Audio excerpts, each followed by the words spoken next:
there's a real impetus within the Christian tradition and within like the Bible that we ought to care about justice, and that God cares about justice.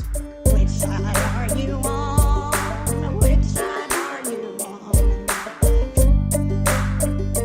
We can kind of shift gears a little bit, because the first thing or the thing that a couple of months ago that I ran across that I was like, oh, this would be a good reason to get him on the show, is you wrote an article for Sojourners about Christianity and labor, and that we need organized labor, or organized religion maybe needs to be more into organized labor, something like that. Talk to us about that article and the impetus for it. Like, what was it that made you want to write that?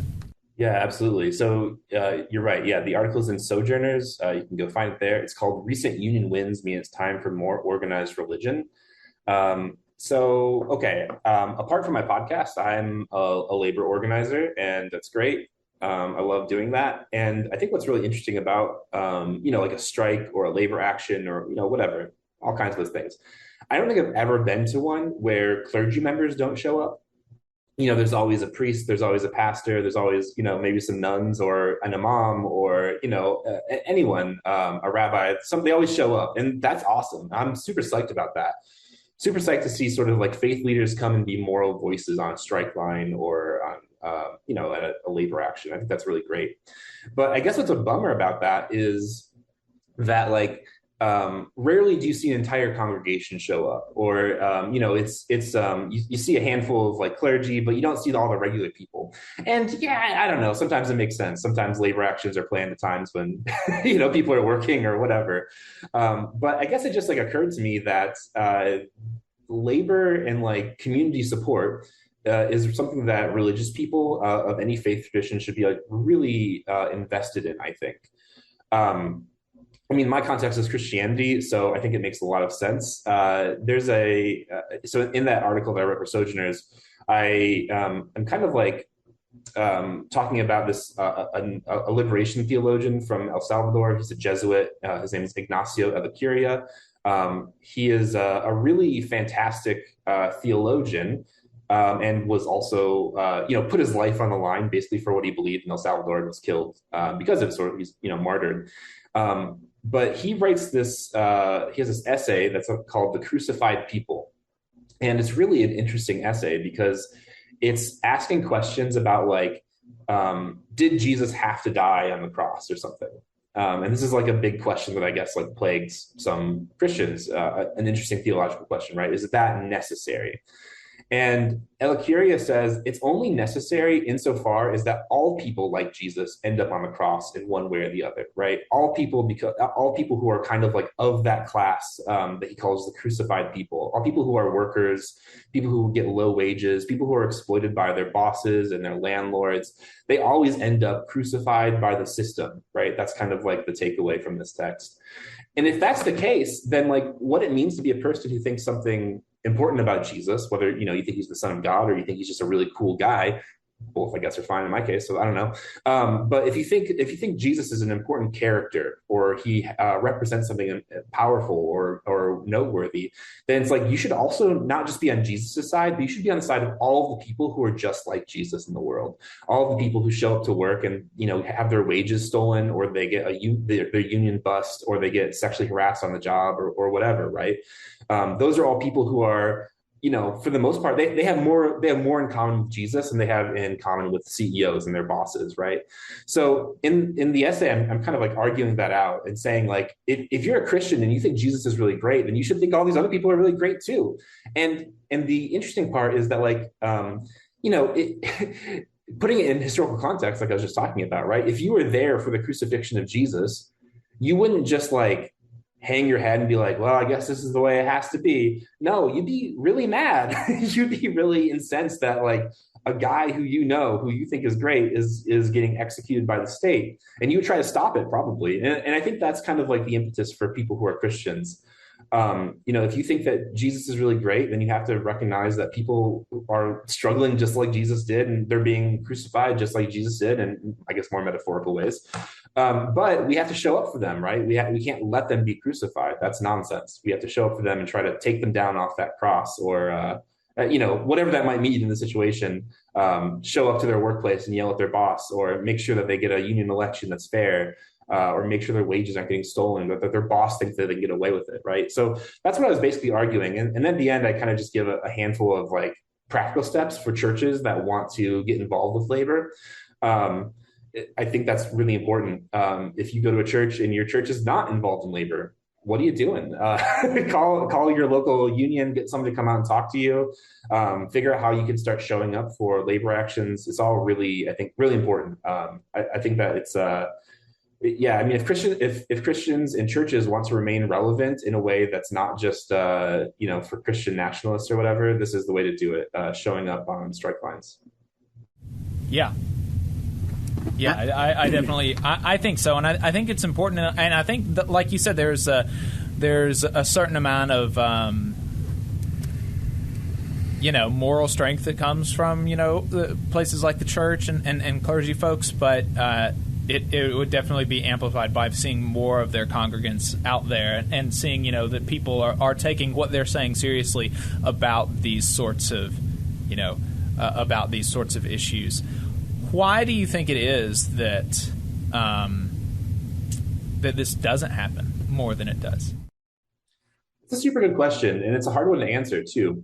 I think that there's a few reasons, right? Like, I mean, first and foremost, I think the biggest reason is that it is the right, not leftists, not liberals, who have organized the church in the last 50 years or so.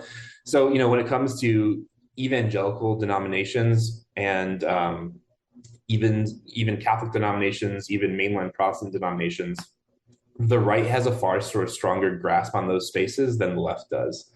So I guess that's at least the frame that I work off of, right? So like, why aren't people showing up? It's because people don't know to show up. They don't know that that their voices are valuable in those spots, right? And I think also it's I mean, we can't just be sort of like, well, it's the right's fault, but it's also because we don't think of churches in the same way as we think of like our workplaces or our schools or whatever. Churches are places that we ought to organize just like anywhere else. It's a group of people, and maybe you like them, maybe you don't. I don't know. Churches can be complicated for sure, right? But they're places to have conversations about politics. They're places where you can organize people to show up to things, to get involved in things. And I think those are the reasons. Christianity has been largely held captive by the right, and I think that we just don't think of them as places to organize, but we ought to.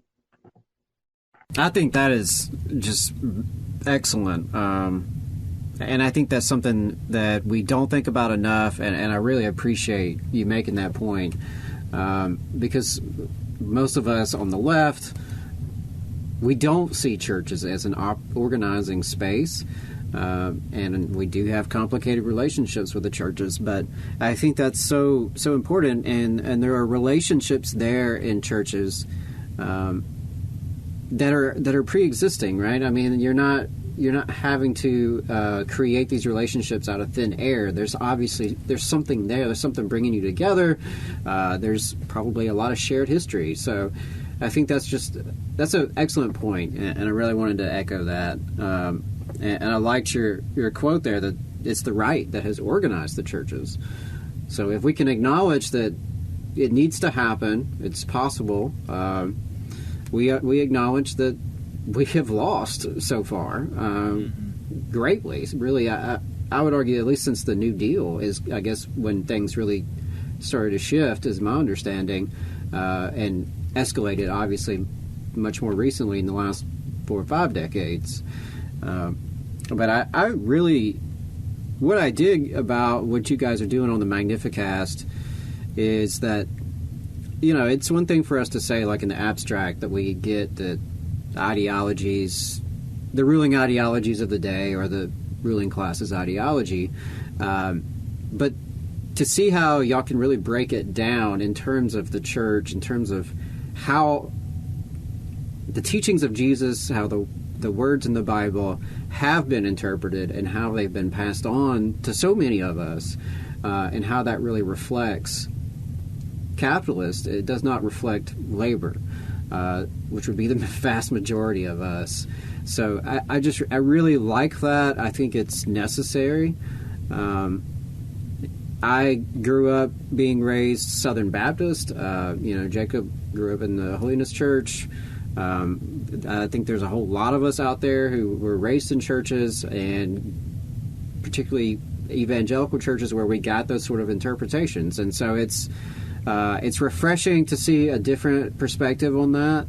And those are the types of perspectives that have helped me to reevaluate what do I believe and what do I think? Because like a lot of lefties, I had the upbringing and then ran away from it.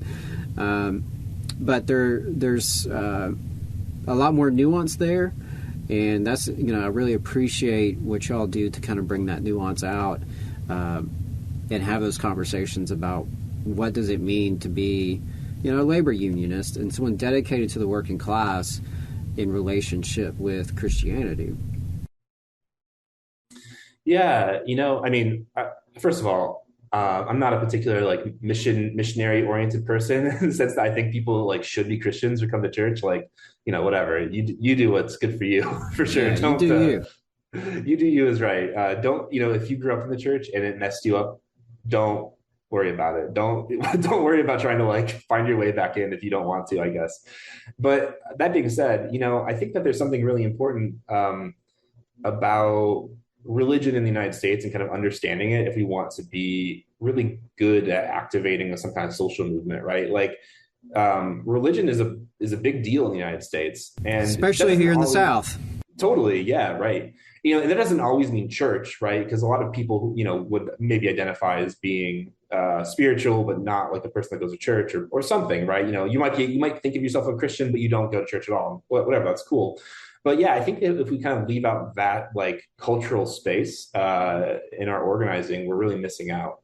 But it's also the case too, that when it comes to a union election or a drive or something, your community is not going to win that for you. Whether or not you have clergy people show up is not going to win that for you. But it's not bad to have a community of people at your back that can show up and yell yell at your boss or something.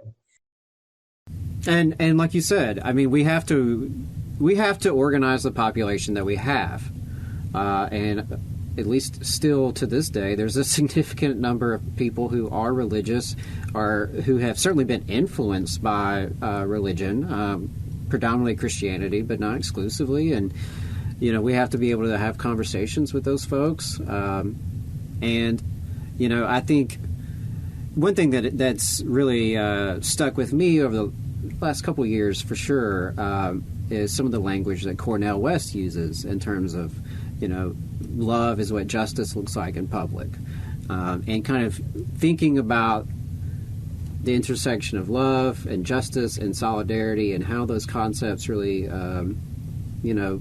interlock, how they are expressed. And so I think those are important conversations to have, and I think we're seeing something in this country, sort of a revival of the left, or at least it appears so, and a revival of the labor movement.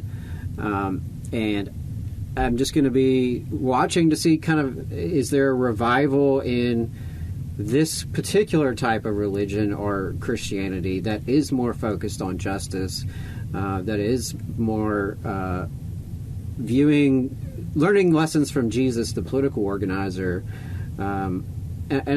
we'll see how that plays out. I don't know. I don't have those answers, but I think it's fair to say that given the state of our world, given the state of our country, there is probably a spiritual yearning among folks. We can see what the widespread statistics in terms of depression and anxiety and other diseases and deaths of despair, and I think the conditions continue to deteriorate. And so whether you're spiritual at all, as materialist as you may be, there's still something affecting the psyche of our people. So that's I'm going to be kind of watching to see how does this all play out. Well, and you mentioned that about love and justice, and something that I've been listening to. I think it was probably David Inchauskas. I was listening to his podcast, the Liberation Theology podcast, and he quoted a scripture about thirsting for justice. And I was like, that's interesting. I don't recall ever hearing that. And so I looked it up. And in the Catholic Bible, apparently, that's the way it's interpreted. But in like King James and a lot of other like Protestant associated translations, it's thirsting for righteousness. And I think that really sums up the different focus that you have between some, more culturally conservative churches and some that are more social justice oriented, is that you've got one group of folks that are talking about a thirsting for justice, which is the connotation there is like there's a societal implication to justice. You don't think about justice like internally. You think about justice externally. You think about justice collectively.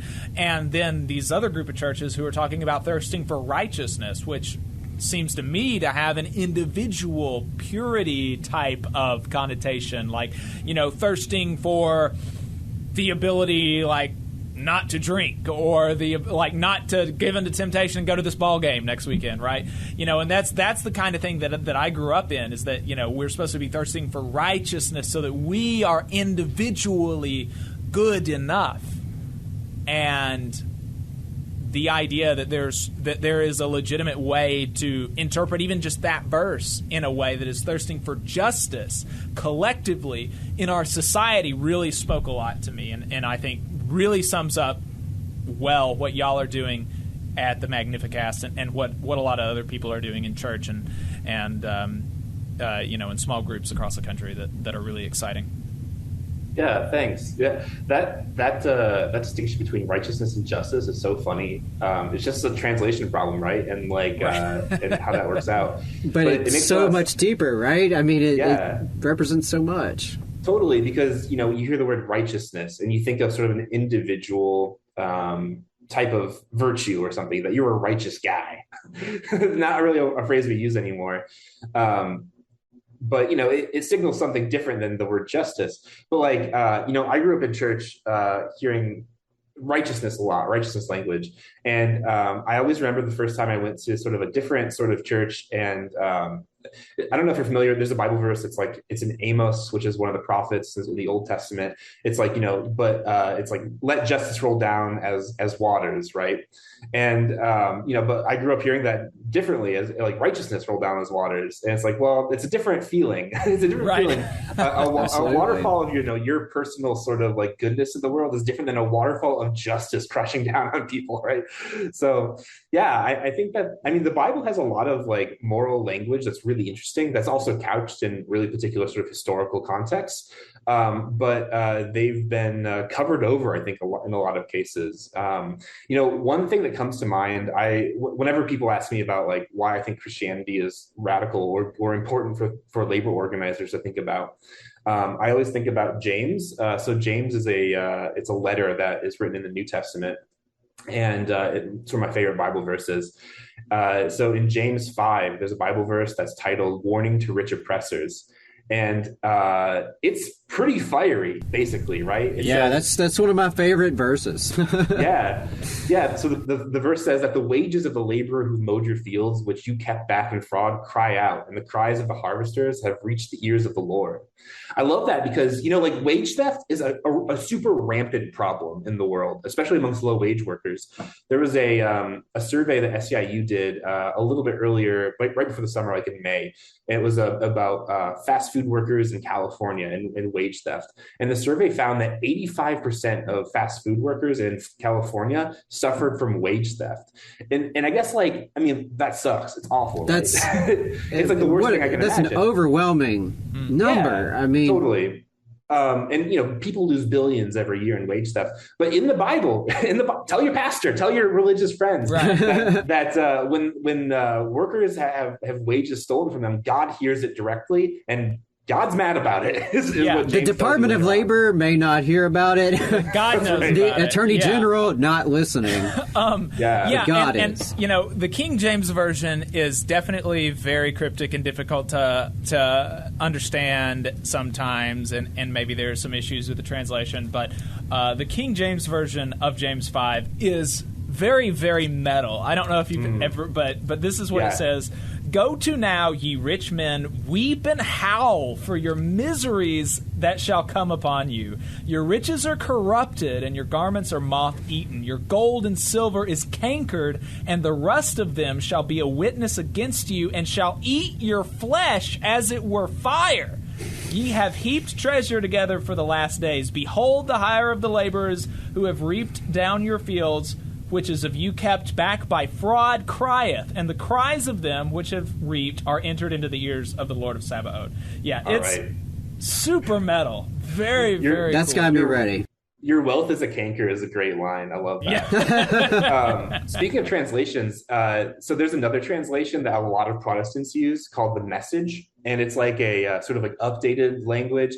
I gotta say, I think I have like a lot of criticisms of it, but when it comes to James 5, it does rule. It's at the very end. It says, "You've looted the earth and lived it up, but all you'll have to show for it is a fatter than usual corpse." It's like, oh my god, yeah, that's good. yeah. So, I mean, I think what's interesting though about all of these types of Bible verses is that they speak to there's a real impetus within the Christian tradition and within like the Bible that we ought to care about justice, and that God cares about justice. And, it's not just anyone's justice. It's always sort of a justice on the side of somebody. It's just on the side of the poor every single time, right? So I think that's pretty important. I mean, whether or not you believe in God, whatever. It's complicated, right? Things are very hard to figure out. But you do have to recognize that there is a certain type of language that's like embedded within faith traditions that is moral. And I think it's good to figure out how to use those in organizing conversations, in struggles against bosses and CEOs. I think it's a great sort of thing to have in your toolkit. Matt, I appreciate your time. They have a podcast. Matt and Dean have a podcast called the Magnificast. You can find it wherever you get your podcasts. One of the other parables that they talked about was the parable of the talents, which, as we all good evangelical people know, the guy who did not double his talents was bad. And actually, perhaps he was the good guy. Perhaps he was the good guy. So I'm not going to spoil it for you anymore. Go check out that episode. Go check out the Magnificast and Matt Bernico. Matt, appreciate your time. Thanks. Yeah, thanks so much, guys. Thank you so much. Keep up the good work.